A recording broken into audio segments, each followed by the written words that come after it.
And we're back now with our political roundtable. Kevin Madden is a strategist for Mitt Romney's campaign. Gwen Ifill is the moderator of PBS's Washington Week. And on my other side, Jan Crawford, our legal and political correspondent, and of course our political director, John Dickerson.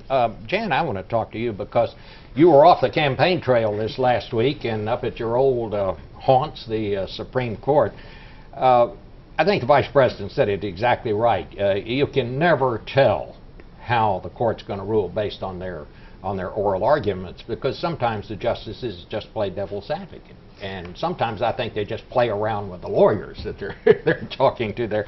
But it was very hard to come away from this thinking that they had much enthusiasm for the mandate, the requirement in the health care law that would require people to buy insurance. What was your take on that? No, that's exactly right. And of course, like you just said, I mean, Justice Kennedy, that key swing vote, the human jump ball, you know, who will go with the conservatives sometimes and the liberals sometimes, looked like he was quite hostile to the requirement that all Americans buy health insurance, and at times the entire law itself.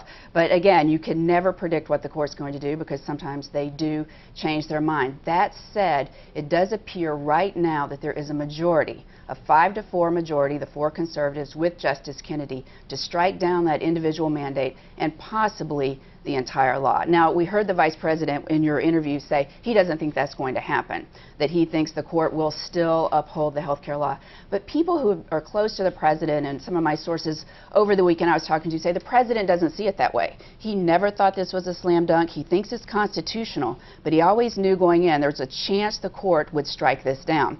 And if it does, and it's 5-4, they will characterize it as an ideological partisan exercise. What's your take, Gwen? I know you spent a lot of time on this week. Endless hours listening to the tapes. The nerd side of me really came out. The thing that we know about this court, I think Jan would agree, is that Justice Roberts is always trying, Chief Justice Roberts is always trying to find that middle ground. He's trying to rule as narrowly as possible. And so the idea of striking down the entire law would be judicial activism at its most extensive, and it's something that I think Justice Kennedy worried about a little bit aloud.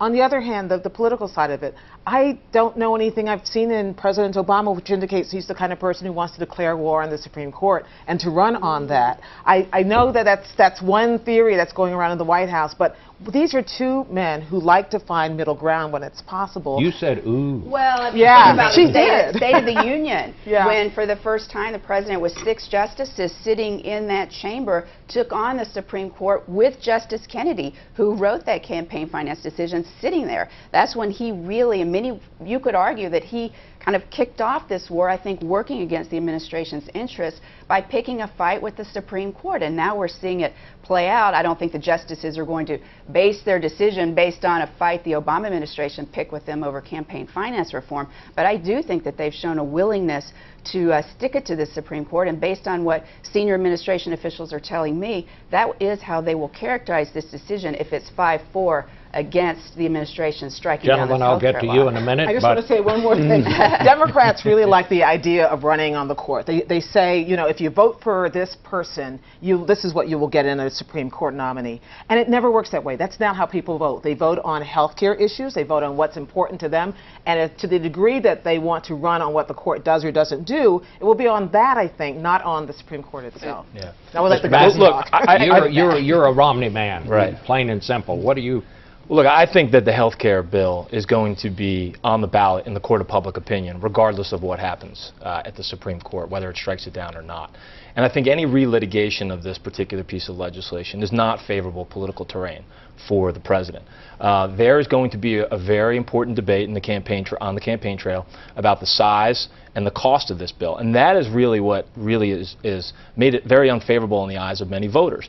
$1.7 trillion when we feel like we didn't have that type of money, and then what it did to small businesses and the taxes that came along with it. So I think it puts us in a very good position in this 2012 framework. John, talk about the impact on the 2 campaigns and on the candidates. If the president has shown a willingness to kick the Supreme Court in the shins, but that was kind of a one-off. If he continues to fight, if this goes down in some way in the Supreme Court and the president talks about it a lot, independent voters are going to look at that and say, the Supreme Court, which they'll look like has given a kind of thumbs down on the law, why is the president going on? This is more of the kind of obsession with health care that turned us off on him in the first place. But if there is some sense that the Supreme Court gives a positive seal of approval, I think Kevin's right. The Republicans will feel energized. They'll say the only way we can kill this beast is if we get rid of Barack Obama. But independent voters will say, well, this thing President Obama was so concerned about, if the Supreme Court gives a kind of thumbs up, they'll see that as an approval of the law. And yes, it might be a talk about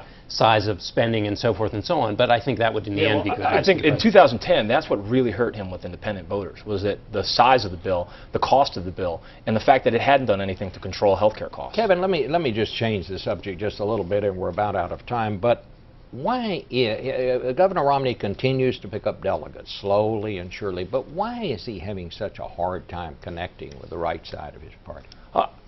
First of all, I disagree with the premise of the question. I think that the why governor then has done. In most of these primaries, more people have voted against him. Primaries are always about the differences within a party. And when you have a battle like we've had in this party between the purists and the pragmatists, I think that those type of divisions they come out in the primary process. But I think the reason that the governor has gotten endorsements from people who are respected by the Tea Party, like Marco Rubio and others, is because he has focused very acutely on the issues of spending and deficits and reforming government. And because of that, I believe that he is going to be able to coalesce, bring the party behind him, and that as we go through this process, we'll see more and more support from Republicans. Thank you. Time flies when you're having fun.